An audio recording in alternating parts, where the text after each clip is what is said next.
Hey, so I wanted to share how I set up a Facebook party page and what my steps are for my hostess. Okay. So the first step that I always do, whether my hostess is in person or whether she is an online hostess, I always send them a hostess packet in the mail. So I send them a catalog and then our Radiant Rubies hostess packet. Okay. So I have this uploaded in the files section of our team page. So it has everything that your hostess needs to know about having a party.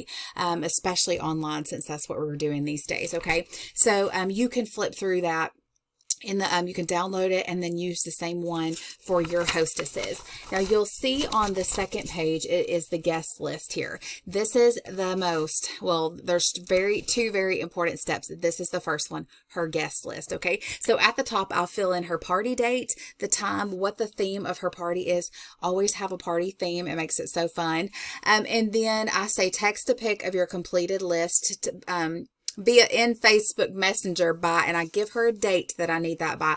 I normally do it like 10 to 12 days before her party starts, because I can tell if my hostess is not going to do what I ask about the guest list, then she's not going to do anything that I ask her to. And it is super important to partner with your hostess. If she's not going to partner with you, then her party's going to be a bust. I can just guarantee, I've done enough online parties to know that if she's not going to do what I ask her from the guest list, then she's not going to do anything I ask her to do. Okay. So anyways, I get her to do that, to fill this out.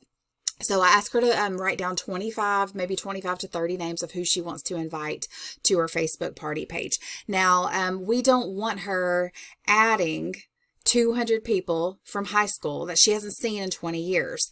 We want her Facebook party to be as, have the feel of a home party as much as possible. Okay, so we're very intentional about who she invites. Okay, so that's why I only want her to write down 25 to 30 names, her closest people. Now in this section, you'll see that it says 10 to 15 guests to mail invites to. I don't normally, like, a lot of times people don't do that. It's fine with me. I'll just if they do, I'll mail out like a mini catalog with the information about the party to those people. I figure if she goes to the trouble to write down the addresses, then I'll go to the trouble to mail invitations. But a lot of times they don't do that. So I'll say up here, like, text this by a certain date. And then I'll put little arrows right here. So she knows this is what I want her to do. Okay. So that's the first steps. Mail them a hostess packet and get this guest list from her. It's super important. And I also get my hostesses to fill out the wish list, because when they fill out their wish list, they're even more invested in their party. They've picked out what they want. And I can tell her, okay, your wish list, you need to have at least a $500 party so you can get this, this, and this. But if you have a $1,000 party, you can get all of this for this price. Okay. And I figure it out on a piece of paper for her. So it gives her a goal, something to look forward to. Okay. So that is the first step. This is my number one all day. If my hostess does not give me her guest list, then we do not proceed with her party, because my time is very valuable. And if I know she's not going to do this, then I'll say, do we need to reschedule your party? That's what I say to her, because I need her invested, because you have to partner with your host. If your hostess is out in left field, if she's not even playing ball, then her guests are not going to be playing ball. She has to be involved. Okay, so that's number one. Then when I have her guest list, I will create her party page. Okay, so I'll create the group page on Facebook for her, and I do not add my hostess as the admin to the party, because for this reason, I don't want her adding 200 people to the page. Okay. I approve the guest. Okay. I don't check off, okay, she invited this one and they joined. I don't check off her guest list. This is just so I know that she's doing what I ask her to do. Okay. But so I don't add my hostess as an admin, and I am the only admin. So I set the settings to where I have to approve each guest, okay, that joins. So I can tell when they have requested to join and when my hostess has just added them, okay.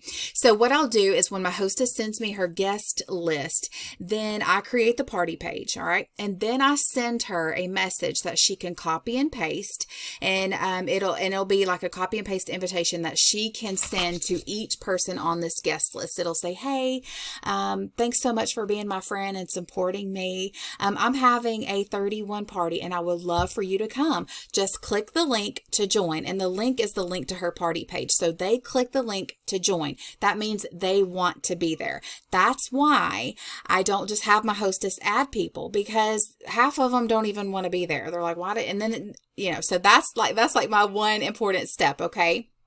So I approve the guest. And then when I approve the guest, I actually use the online party tracker that I have uploaded in our files section as well. And I write down the guest names that have joined for her. So I can keep track of who has joined.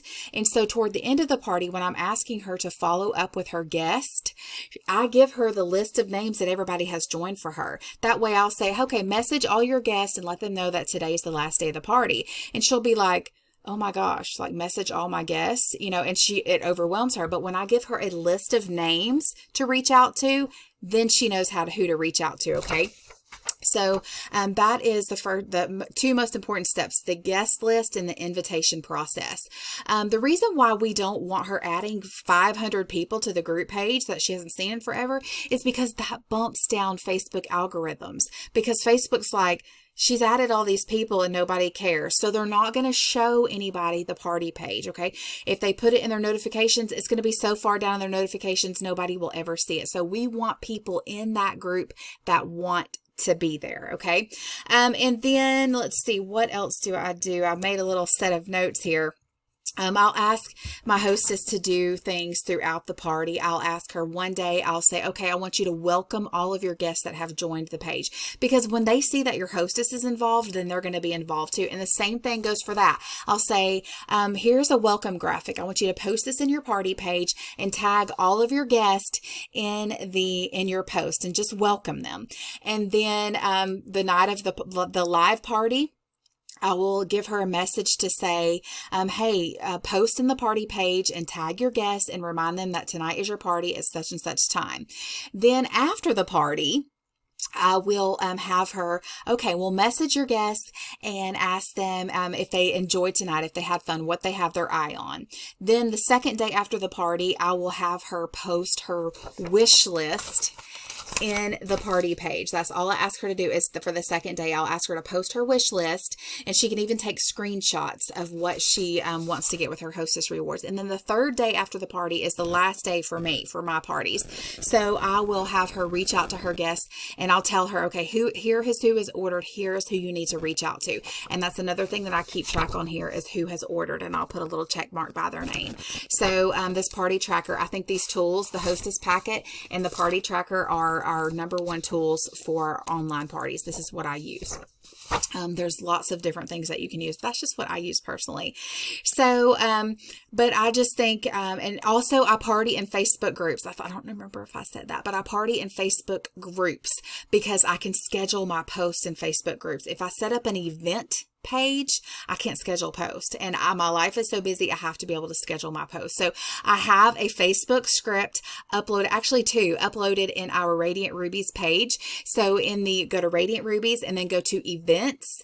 And then when you open up all the events, you'll see all these little things that I have in here. And there's two scripts that I have uploaded, a party and a post script, and then like a 1 hour Facebook script. And you guys can make your own script. You can just kind of take bits and pieces from other scripts, and make it your own. But that's just some tips that I think is super important when you are setting up a Facebook party, is to send your hostess a hostess packet. And I budget for hostess packets because I think it means so much more when she has something in her hands. And even if she's hosting an online party, she still wants a catalog. I like catalogs. So I mail them a catalog, and I keep track of that for my taxes, what I'm spending on postage and things like that. But you can also send her a digital version of this if you want to, but I like for her to have something. And if you don't have a way to print her, just ask her to write down a list of names and send you a picture. Having her send me a picture, that way I know she's done it. If she doesn't send me a picture, like I said, I don't proceed with her party. So I also have a video showing you how to create a Facebook group for a party. It's an old video, but it's still basically the same. So I will post that in the comments of this post. So I hope this is helpful for you, and congratulations on your party.